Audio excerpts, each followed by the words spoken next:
My name is Carrie Van Zee. My name is Ken Van Zee. We're from Cedar Rapids, Iowa. We have 3 kids. Our daughter is 2.5 and her name is Vivian. But we adopted our daughter Vivian.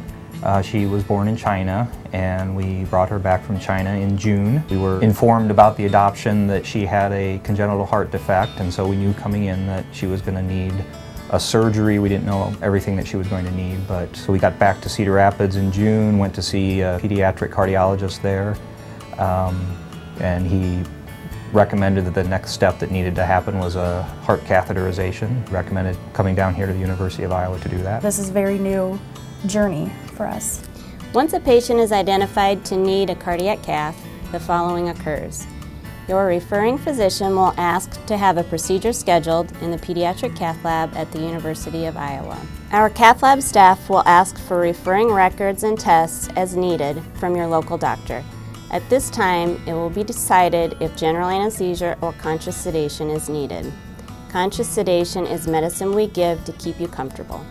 You will be called by a pediatric cardiology representative to discuss potential dates and times of the procedure. Once the procedure is scheduled, you will get an informational packet in the mail if the procedure is scheduled far enough in advance. This packet includes procedural instructions as well as hospital information, lodging information, and maps. Most of the time they will be able to get an informational letter in the mail if the procedure is maybe 10 days or 2 weeks away. Sometimes if there's a short time frame, all this information is relayed on the telephone. They do get in the mail a map on how to get to us, instructions on where to find the Peds Specialty Clinic and Peds Cardiology. We also go over directions for what they can eat, what they can drink before the procedure.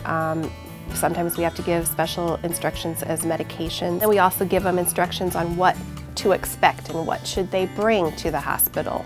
Try to answer questions as best as we can to think of things that they might not think of to ask. You'll have a pre-cath visit either the day before the procedure or a few hours prior to the procedure. During this visit, we will discuss your current state of health, medications, allergies, and the procedure itself. You will have blood work done during this visit. You may also need to have other testing done, such as EKG, echo, or chest x-ray. Procedure consent will be obtained at this time as well. Patients and families are encouraged to bring their questions to this appointment. Typically what I do is I come meet the family during the pre-screen visit and I talk about the way that the catheterization is anticipated to go. We talk about the risks and the benefits and obtain the consent. And then we do a careful physical examination to make sure there aren't any surprises before we start the procedure. I think when you come for the pre-screen visit, it's important to know just kind of the general health of your child before you get there and making sure that they don't have any recent colds or infections. Knowing the medicines that your child takes when you come is always helpful for us, so we can help assist in planning on whether you should take those the morning of or not. The next day, they undergo additional paperwork just to get their names in the computer and to have an actual visit scheduled, followed by the anesthesiologist, the one who's actually going to do the procedure.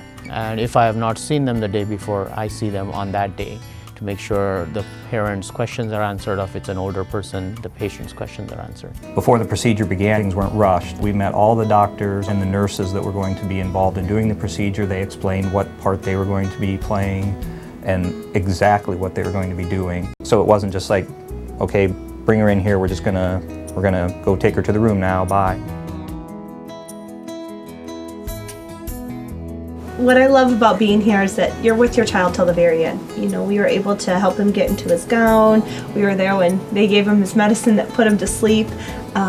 And then you walked him in. Actually, you carried him. I carried him into the cath lab and was able to stay with him until he fell asleep. So we felt like we were, you know, there during the scary times for him until we couldn't be there until they had to anymore. start the procedure. On most occasions, we will let the family come in with their child until their child falls asleep. That probably is the most trying moment of the procedure for the parents, because now you're leaving, nothing is in your hands anymore, but that's what we're here for. We're here to take care of your child. I'm confident that when their child is in our care, that everyone in the room is doing everything they can to take care of them the way they would their own child. On the day of the procedure, there's several of us that are in the Peds Cath Lab with them. One person is more of a monitoring, charting kind of person, and another nurse would be more at their bedside doing things you might think of more from a nursing standpoint? We work to distract them while they're going under the anesthesia.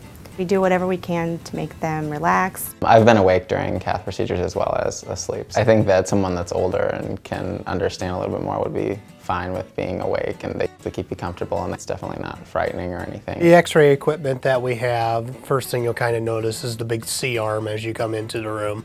That's our equipment that will actually be taking the x-rays and be able to see the pictures of the heart. Kind of think of it as a big game room. You know, you got all your different little monitors. One you could be playing your Wii on, one you could be doing your PS2, the other one you're watching TV. So basically, we don't get all those fun little things in the room, but it's that same kind of technology. A small flexible tube will be placed in the crease of your leg. Other sites may be used, such as the neck or arm. This depends on your cardiac anatomy. Once the patient is anesthetized or sedated, we will move plastic tubes under an X-ray machine called fluoroscopy in order to look at the various chambers, obtain some blood samples to measure the oxygen numbers and then the pressures in those chambers. And depending on what we find, either we are there purely to obtain information for surgical planning, or sometimes we're there to actually do a procedure. I usually will tell the family how long they should expect the procedure to last.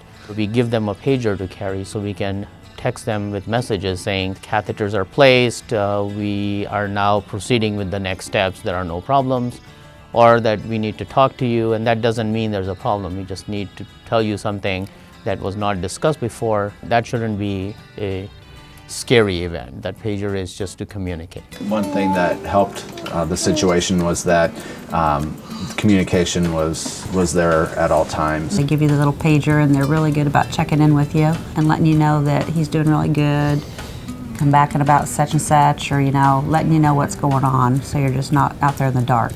You get a little more comfortable as time goes on. You go downstairs and maybe grab a bite or something like that, because you know that they're going to contact you. We're sitting here talking to you while Vivian is in the middle of a heart catheter procedure right now, and we just sit here in complete confidence that it's going well and they're taking care of her, and they have a way to communicate with us and tell us how things are going right in the middle. Things are going well, thanks, Brenda. All right.